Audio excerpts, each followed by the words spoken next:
नमस्कार, स्वागत है आप सभी का सिलेक्शन टेस्ट सीरीज़ में। तो कैसे हैं आप सभी? उम्मीद करती हूँ आप सभी एकदम मस्त होंगे और अपनी पढ़ाई को अच्छे से कंटिन्यू कर रहे होंगे। तो चलिए आज के इस बेहतरीन से सेशन को स्टार्ट करते हैं। बच्चों, अगर आप नर्सिंग फील्ड में किसी भी कॉम्पिटिटिव एग्ज़ाम की तैयारी कर रहे हैं like NORCET, RRB, NHM, CHO and other, तो इस सेशन को ज़रूर ज्वाइन कीजिए। बच्चा, जितने आप मॉक टेस्ट अधिक देंगे उतनी ही आपकी जो प्रिपरेशन है, तैयारी है, वो मजबूत होगी। ठीक है, तो इस सेशन को ज़रूर डेली ज्वाइन कीजिए। यहाँ पे मैं हिंदी एंड इंग्लिश दोनों लैंग्वेज में इसलिए एमसीक्यू लेके आती हूँ बच्चा, क्योंकि जो बच्चे इंग्लिश को कम समझ पाते हैं, ठीक है, तो वो यहाँ पे हिंदी समझ के इसका आंसर दें, और जो बच्चों को इंग्लिश कम समझ में आती है वो कोशिश करें कि हिंदी के थ्रू इंग्लिश को अच्छे से कवर करें। ठीक है, तो चलिए आज का फर्स्ट क्वेश्चन है, क्या पूछा गया है? How is the 10 second duration counted while checking pulse in CPR? क्या पूछा गया है कि सीपीआर में पल्स है उसको जब हम चेक करते हैं तो जो सेकंड है उनको कैसे गिने? अगर आपके पास वॉच अवेलेबल नहीं है, अगर आपके पास वॉच वगैरह है तो आप इजीली 10 सेकंड को काउंट कर सकते हैं, लेकिन जब आपके पास वॉच अवेलेबल नहीं है तो उस कंडीशन में आप जब सीपीआर में जब पल्स चेक कर रहे हैं तो कैसे सेकंड गिनेंगे? ठीक है बच्चा, तो इसकी एक ट्रिक होती है कि जब आप 1001, 1002, जब 1001 एक बार गिनते हैं तो आपका 1 सेकंड कंप्लीट हो जाता है। जब 1002 एक बार गिनते हैं तो 1 सेकंड कंप्लीट हो जाता है। ऐसे ही आप जब 1010 तक गिनेंगे तो आपके क्या है, 1010 तक गिनेंगे तो आपके क्या है, 10 सेकंड हो जाएंगे। ठीक है, तो यहाँ पे option C is correct answer हो जाएगा। बाय सेइंग 1001, 1002, 1003 ये आपको बोलना है जब आपके पास वॉच अवेलेबल ना हो। आई होप आप सभी लोगों को अच्छे से क्लियर हो गया होगा। चलिए आगे बढ़ते हैं। नेक्स्ट क्या पूछा गया है, ध्यान से रीड करो। और saying 1001, 1002 helps in what why during CPR pulse check. यहाँ पे ये पूछा गया है बच्चा कि जब आप सीपीआर में पल्स चेक करते समय जब आप 1001, 1002 बोलते हैं तो बोलने से आपको उसका क्या बेनिफिट मिलेगा, क्या लाभ मिलेगा? एक तो आपको ये लाभ मिलेगा बच्चा कि आप इंश्योर 1 सेकंड पर काउंट, आप श्योर कर सकते हैं कि जब हम 1001 बोल रहे हैं तो हमारा 1 सेकंड कंप्लीट हो गया है। ठीक है, तो यहाँ पे option B is correct answer हो जाएगा। इट इंश्योर्स 1 सेकंड पर काउंट, इसके प्रत्येक गिनती में 1 सेकंड लगता है। ठीक है, तो यहाँ पे option B is correct answer हो जाएगा। चलिए बच्चा, नेक्स्ट है, क्या पूछा गया है? What is the third step of CPR? यहाँ पे पूछा गया है बच्चा कि सीपीआर का थर्ड स्टेप क्या होता है। ठीक है, ध्यान रखना बच्चा, जो सीपीआर है उसका थर्ड स्टेप होता है call for help with AED. ठीक है, एईडी के साथ हम कॉल फॉर हेल्प मदद करने के लिए दूसरों को बुलाते हैं। तो यहाँ पे option B is correct answer हो जाएगा। ठीक है, और फर्स्ट स्टेप क्या होता है सीपीआर का? सीन सेफ्टी, जिसमें हम क्या है, पेशेंट को जहाँ पर जिस घटना हुई है उस स्थान से उठाकर जो पर्सन है उसको सेफ जगह पे ले जाना, सीन सेफ्टी होता है, फर्स्ट ए होता है। और सेकंड होता है चेक रिस्पॉन्स। ठीक है, हमें पेशेंट को चेक करना है कि ये रिस्पॉन्स दे रहा है या नहीं, इसमें कितना उसमें घाव है या घायल हुआ है उसको चेक करते हैं। फिर थर्ड स्टेप होता है कॉल फॉर हेल्प, आप हेल्प के लिए बुलाते हैं विथ एईडी के साथ। ठीक है, आई होप आप सभी लोगों को यह क्लियर हो गया होगा। चलिए नेक्स्ट है, क्या पूछा है? What is the full form of AED? क्या पूछा है कि एईडी जो सीपीआर में जो मशीन यूज़ में लेते हैं, ठीक है, तो इसका फुल फॉर्म क्या होता है? ध्यान रखना, इसका फुल फॉर्म होता है ऑटोमेटेड एक्सटर्नल डिफिब्रिलेटर। ठीक है, तो यहाँ पे option B is correct answer हो जाएगा। नेक्स्ट क्वेश्चन है, क्या पूछा है? What is the fourth step in CPR procedure? जब सीपीआर थर्ड स्टेप में आपने जैसे किसी को हेल्प करने के लिए बुलाया, ठीक है, तो पेशेंट क्या है, ठीक नहीं हुआ, जो भी पर्सन है वो ठीक नहीं हुआ, फिर हम फोर्थ स्टेप यूज़ में लेंगे, जिसमें फोर्थ स्टेप क्या होता है जल्दी से बताइए बच्चा। तो ठीक है बच्चा, जब पेशेंट जो भी पर्सन है उसको थर्ड स्टेप तक भी कुछ नहीं हुआ, वो डला ही है, तो आप फिर फोर्थ स्टेप करते हैं कंप्रेशन। क्या करते हैं? Chest compression. चेस्ट कंप्रेशन क्यों करेंगे? जब आपने 3 स्टेप तक पेशेंट है उसको देखा, आपको लगा कि इसे कार्डियक अरेस्ट है या फिर रेस्पिरेटरी अरेस्ट है, तो आप क्या है, कंप्रेशन देना शुरू करेंगे। ठीक है, तो यहाँ पे option A is correct answer हो जाएगा। नेक्स्ट क्वेश्चन है, where should chest compression be done in adult during CPR. क्या पूछा गया है कि सीपीआर के दौरान एडल्ट में छाती पर जब कंप्रेशन देते हैं तो वो कहाँ देना चाहिए। ठीक है, तो उसको कहाँ देना चाहिए? ध्यान रखना बच्चा, उसको देना चाहिए middle of sternum, tie point. ठीक है, टाई पॉइंट पर। ठीक है, तो यहाँ पे option C is correct answer हो जाएगा। Next question, in an adult how are chest compressions given during CPR. क्या पूछा गया है कि एक वयस्क में सीपीआर के दौरान जो चेस्ट कंप्रेशन है वो कैसे दिया जाता है। ठीक है, कितने हैंड्स यूज़ करना चाहिए। तो ध्यान रखना, जो एडल्ट हैं उसमें जो बोथ हैंड, ठीक है, दोनों हैंड्स को यूज़ में लेते हैं। ठीक है, एक हैंड के ऊपर दूसरा हैंड रख के हम कंप्रेशन देते हैं। ठीक है, तो यहाँ पे option B is correct answer हो जाएगा। नेक्स्ट क्वेश्चन है, क्या पूछा है देखिए, in an infant where should chest compressions be applied during CPR. क्या पूछा गया है कि एक इन्फेंट है, ठीक है, सीपीआर के दौरान कंप्रेशन, ठीक है, कंप्रेशन दे रहे हैं तो कहाँ पर देना चाहिए। यहाँ रखना, below the nipple line, nipple line के ठीक नीचे हमें कंप्रेशन देना चाहिए। ठीक है, तो यहाँ पे option C is correct answer हो जाएगा। नेक्स्ट क्वेश्चन है, एक क्वेश्चन हो गया है। नेक्स्ट क्वेश्चन है, क्या पूछा गया है, in an child what is the recommended method for chest compression during CPR. क्या पूछा गया है, एक बच्चे में सीपीआर के दौरान चेस्ट पर दबाव देने का जो अनुशंसित तरीका है, रिकमेंडेड मेथड है, वो क्या है, कैसे देना चाहिए। ऐसे थोड़ी है कि पैरों से कंप्रेशन दे रहे हैं या कुछ से भी कंप्रेशन दे रहे हैं, एक रिकमेंडेड मेथड होता है, उसका भी एक प्रोसेस होता है कि कैसे हमें देना है। तो ध्यान रखना, जो चाइल्ड होते हैं उनमें हम वन हैंड को यूज करते हैं, किसे, वन हैंड से हमें सीपीआर देना होता है, क्योंकि हम ज़्यादा भी तो प्रेशर नहीं लगा सकते। ठीक है, क्योंकि बच्चे हैं, क्या है, उसका जो कोमल होता है, इसलिए हम दोनों हैंड से थोड़ी कंप्रेशन देंगे, इसलिए हम क्या है, वन हैंड को यूज़ करते हैं। तो यहाँ पे option C is correct answer हो जाएगा। नेक्स्ट क्वेश्चन है, क्या पूछा गया है, ध्यान से पढ़ो, फॉर एन इन्फेंट और newborn which technique is used for chest compression during CPR.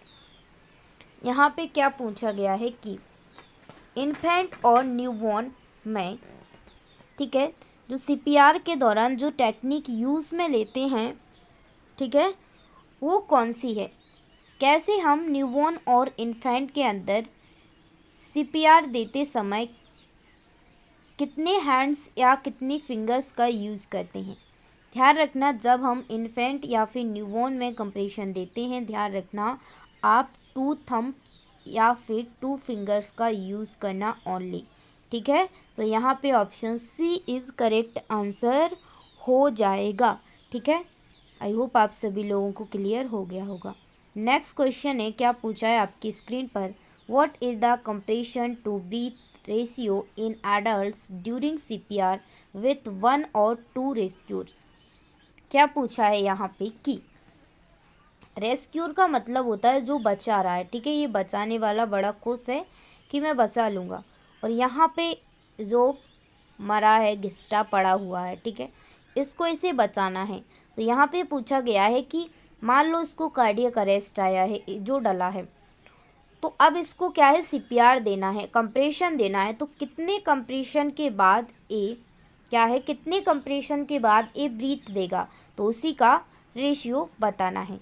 ध्यान रखना एडल्ट के अंदर, ठीक है, चाहे रेस्क्यूर 1 हो या रेस्क्यूर 2 हो, ठीक है, एडल्ट में चाहे रेस्क्यूर 1 हो या 2 हो, जो रेशियो होता है इसका वो सेम होता है 30:2। 30 कंप्रेशन देने के बाद 2 बार आपको ब्रीथ देना कंपलसरी है, ठीक है, ध्यान रखना। आई होप आप सभी लोगों को समझ में आ गया होगा। यहाँ पे option D is correct answer हो जाएगा। ध्यान रखना एक का पूछे कि एक है रेस्क्यूर तो भी आपको 30:2 लगाना है करेक्ट आंसर। अगर 2 पूछे कि 2 रेस्क्यूर है तो भी आपको 30:2 बताना है। आई होप आप सभी लोगों को क्लियर हो गया होगा। नेक्स्ट क्वेश्चन है, how many chest compression should be given to an adult during CPR before giving rescued breaths. क्या पूछा है यहाँ पे कि एक वयस्क को CPR देते समय रेस्क्यू ब्रेथ देने से पहले कितनी बार छाती दबाना चाहिए। ऊपर ही बताया कितनी बार कंप्रेशन देते हैं ब्रीथ देने से पहले, 30 बार, ठीक है, तो यहाँ पे option B is correct answer हो जाएगा। नेक्स्ट क्वेश्चन है, what is the compression to breath ratio in children and infant when only one rescuer is available।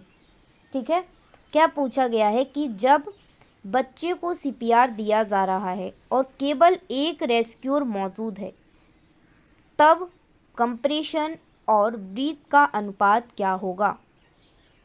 ठीक है, ध्यान रखना कौन है, चिल्ड्रन है एंड इन्फेंट हैं, ठीक है, और पूछा गया है कि क्या है, वन रेस्क्यूर क्या है, अवेलेबल है, तो उस कंडीशन में जो इसका रेशियो होगा वो क्या होगा।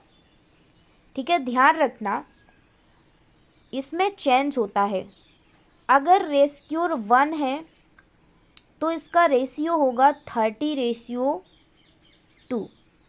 30 कंप्रेशन के बाद 2 आपको ब्रीथ देना है। अगर रेस्क्यूर 2 है तो इसका जो रेशियो हाफ हो जाएगा, 50:2 हो जाएगा। 50 कंप्रेशन के बाद 2 बार ब्रीथ देना है। ध्यान रखना इसमें हाफ हो जाता है लेकिन जो एडल्ट है उसमें कोई चेंज नहीं होता। ठीक है, तो यहाँ पे option B is correct answer हो जाएगा। यहाँ पर ओनली 1 रेस्क्यूर पूछा था तो 30:2 हो जाएगा। अगर 2 रेस्क्यूर पूछे चाइल्ड एंड इन्फेंट में तो आपको 15:2 करना है। आई होप आप सभी लोगों को क्लियर हो गया होगा। चलिए आगे बढ़ते हैं।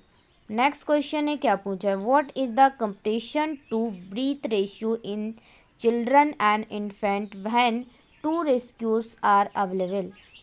वही क्वेश्चन पूछा गया है जो मैंने ऊपर बताया था कि इस कंडीशन में कितने 2 रेस्क्यूर अवेलेबल हैं, 2 हैं बचाने वाले।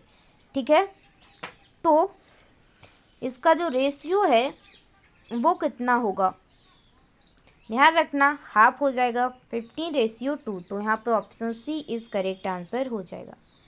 नेक्स्ट क्वेश्चन है, क्या पूछा गया है, what is the compression to breath ratio in newborn CPR।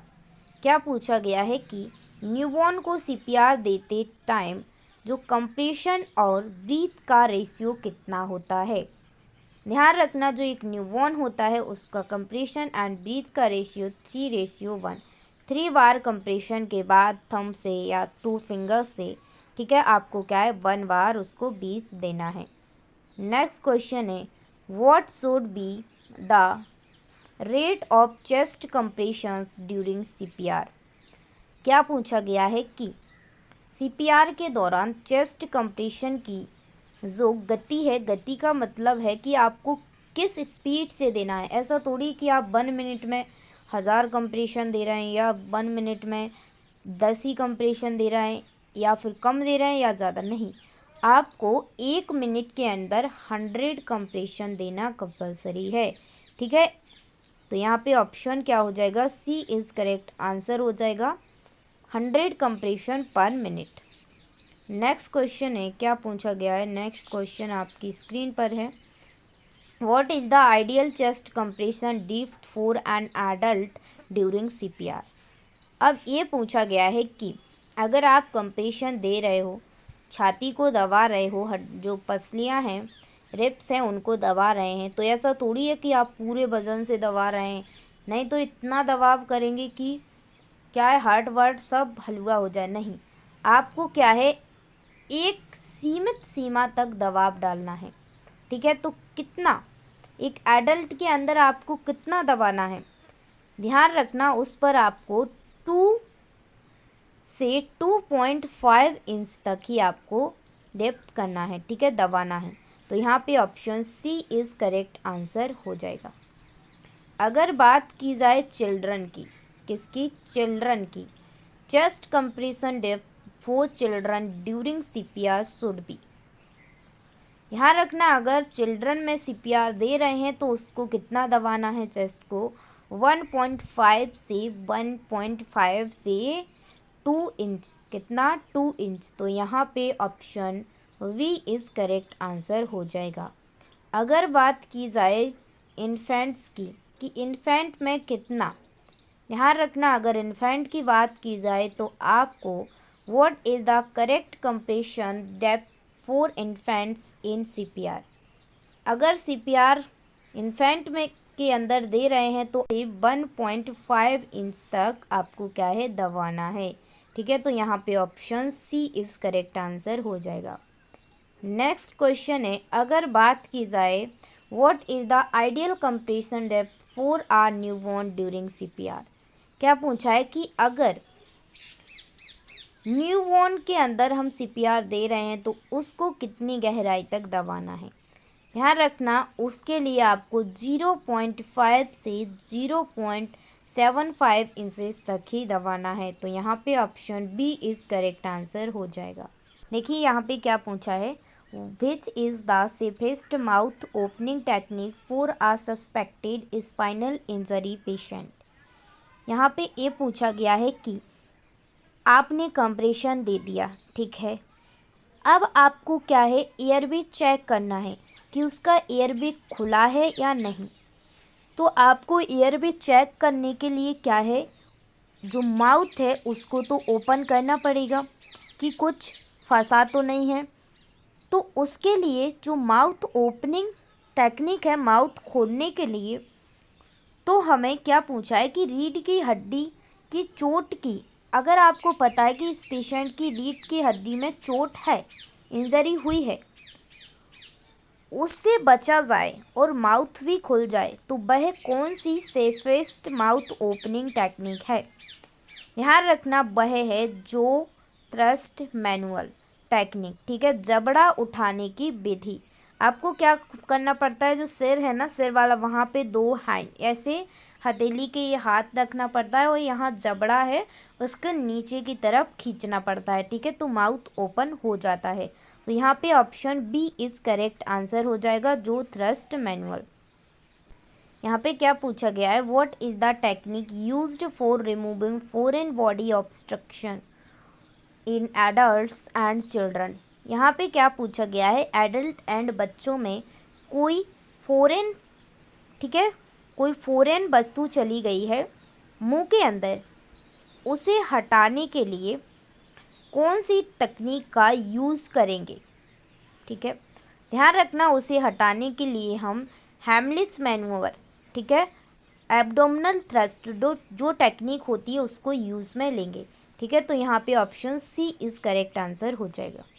Next question है, in Heimlich manoeuvre where should the rescuer place the first. क्या पूछा है कि हेमलिच तकनीक में जो बचाव करता होता है को मुट्ठी कहाँ रखनी चाहिए, किस जगह पर वो अपने हाथ की मुट्ठी रखेगा।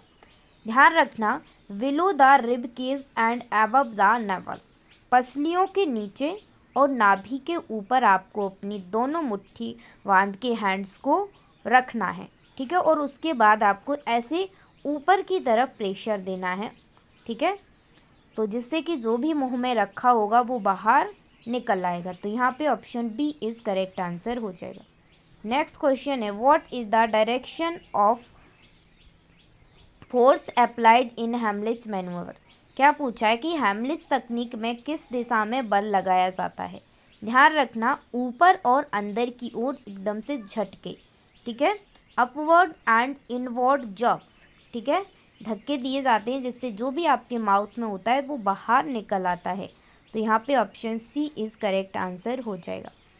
नेक्स्ट क्वेश्चन है, क्या पूछा है, Heimlich manoeuvre is indicated in which condition. क्या पूछा है कि हेमलिच तकनीक किस कंडीशन में कॉन्ट्रा इंडिकेट है।